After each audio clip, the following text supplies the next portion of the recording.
Ya'juj dan Ma'juj adalah dua nama suku dari turunan Adam, sama dengan kita manusia.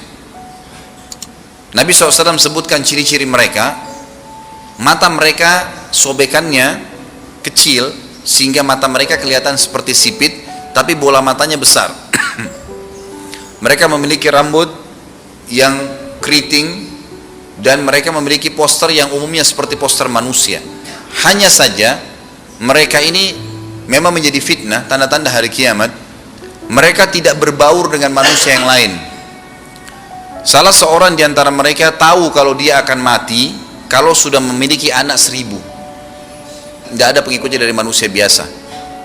Pada saat saya pelajari tentang Ya'juj Ma'juj ini tingkat 3 kuliah, kurang lebih waktu itu tahun 96, 97, dosen saya membuka kitabnya membahas masalah ini. Saya sempat tanya sendiri, saya bilang, Syekh, jumlahnya Ya'juj Ma'juj itu berapa banyak? Dia bilang tidak terhitung jumlahnya, karena ada hadis yang berbunyi mereka akan mendatangi sebuah sungai, kalau tidak salah namanya sungai Tibria. Sungai itu sekarang ada, besar. Bayangkan sungai ya, airnya banyak mengalir. Kata Nabi SAW, mereka akan mampir dan minum di situ. Mereka semua minum air sungai itu, dan yang terakhir dari mereka datang sudah nggak dapat air. Artinya air sungainya habis diminum. Bayangin berapa banyak jumlahnya tuh. Satu Jakarta aja sekarang kalau minum air sungai Ciliwung nggak habis. Mungkin nggak bakal habis kalau satu Indonesia pun minum. Bayangkan berapa banyak jumlah mereka tuh, tidak terhitung. Nanti kan kita bacakan ayat-ayatnya, tentunya banyak sekali ayat berhubungan dengan masalah itu. Tapi yang jelas pada saat itu Nabi SAW mengatakan, Allah berfirman kepada Isa, berkata, wahai Isa, aku akan mengeluarkan hamba-hambaku yang tidak ada seorang pun dari kalian bisa mengalahkannya, termasuk Isa alaihissalam, nggak bisa mengalahkan. Maka selamatkanlah dirimu bersama dengan pengikut-pengikutmu ke Gunung Tur namanya. Gunung Tur ini di Palestina ya. Ini rata-rata nanti hari kiamat ini di Syam, banyak negeri Syam kita.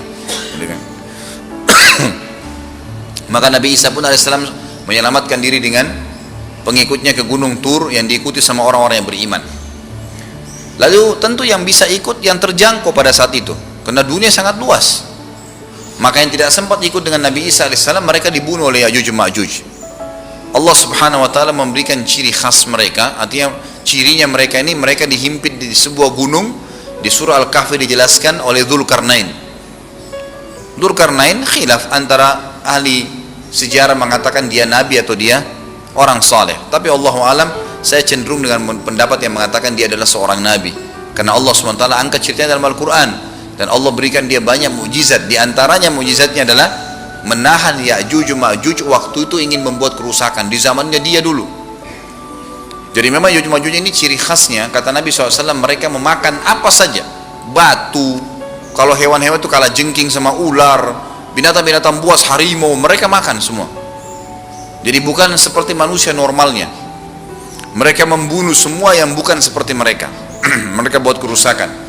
Sampai-sampai kata Nabi SAW, tidak ada yang bisa mengalahkan mereka, dan jumlah mereka sangat banyak. Salah seorang di antara mereka tahu dia akan mati kalau sudah punya 1000 anak dan tidak menikah dengan umumnya orang. 2 suku ini saja. Kata Nabi SAW dalam hadis Bukhari, kecelakaanlah bagi orang-orang yang ada di Jazirah Arab. Kemungkinan besar makna ini adalah tempat mereka dekat dengan Jazirah Arab. Sebagian, ada satu syekh dari Mesir, sekarang ada bukunya sama saya dan sudah terjemahan bahasa Indonesia, judulnya Ya'juj Ma'juj. Kalau Bapak Ibu mau beli bisa, ada judulnya Ya'juj Ma'juj, tapi saya lupa penerbitnya apa. Itu agak tebal, harganya mungkin sekitar 85.000 atau 100 ribuan lah maksimal. Itu khusus, dan beliau adakan penelitian, saya baca dan memang sangat konkret dan ilmiah. Beliau mendatangkan fakta kalau tempat Ya'juj Ma'juj yang disebutkan dalam Al-Quran itu ada di Cina, tembok Cina. Jadi seperti yang disebutkan dalam Al-Quran, 2 gunung yang disatukan, di antara celah gunung itu ditaruh tembaga-tembaga. Pernah pemerintah Cina mendapatkan ada celah dari tembok Cina itu yang bolong. Waktu mereka mau tempel bolongan itu dengan batu tanah yang mereka biasa taruh sekarang, ternyata di dalam itu ada tembaga yang mengeras, dan seperti disebutkan dalam Al-Quran.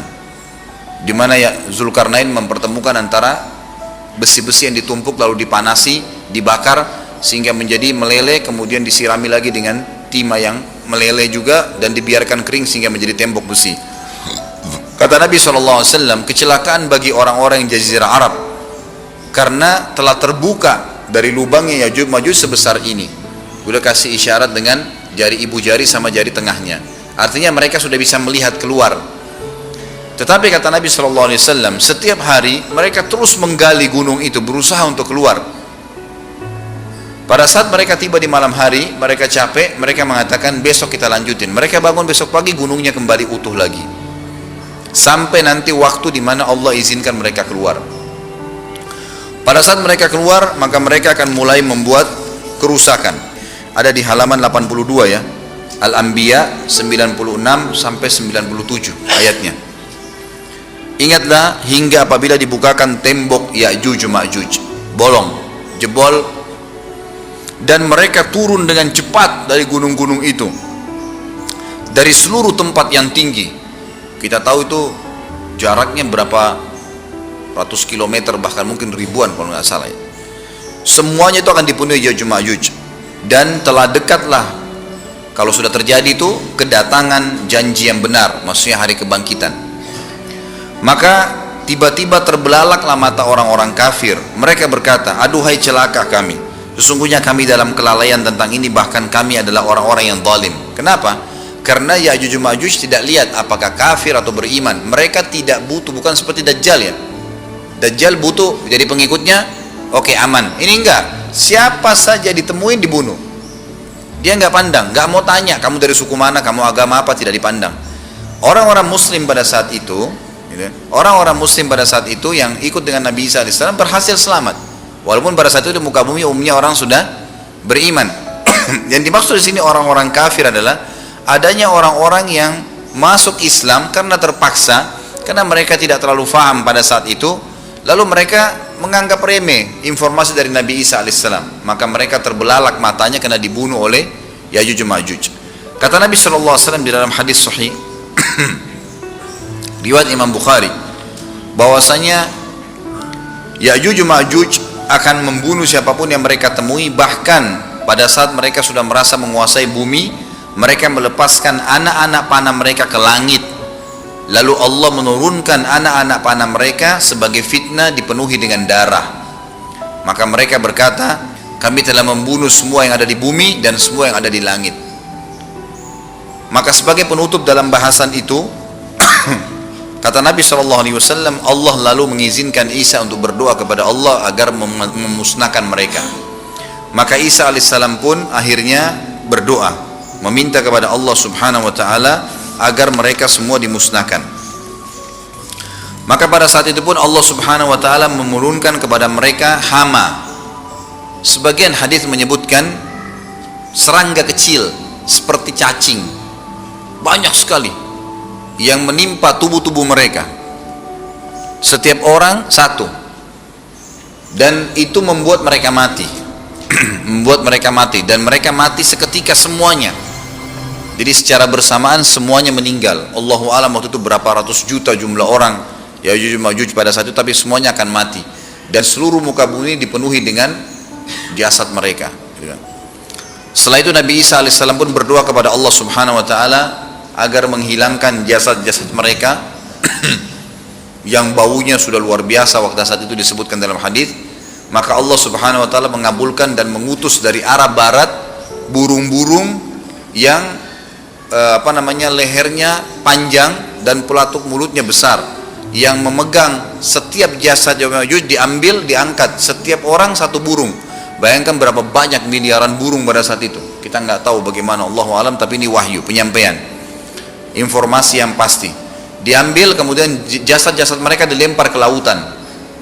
Lalu Allah Subhanahu Wa Taala turunkan hujan. Pada saat turun hujan, maka hujan tersebut membersihkan semua bekas-bekas mereka, kotoran mereka, darahnya segala bersih. Maka bumi kembali subur lagi. Tapi tidak disebutkan berhubungan dengan masalah ini berapa lamakah kejadian tersebut terjadi. Kemudian setelah itu Isa AS memimpin lagi di muka bumi sampai beliau meninggal. Setelah Isa AS meninggal, kembali lagi sebagian besar manusia berbuat kekufuran. Kembali manusia berbuat kekufuran. Mereka kembali lalai, nggak ada lagi pemimpinnya karena terlalu banyak orang pada saat itu, maka ada yang kufur lagi.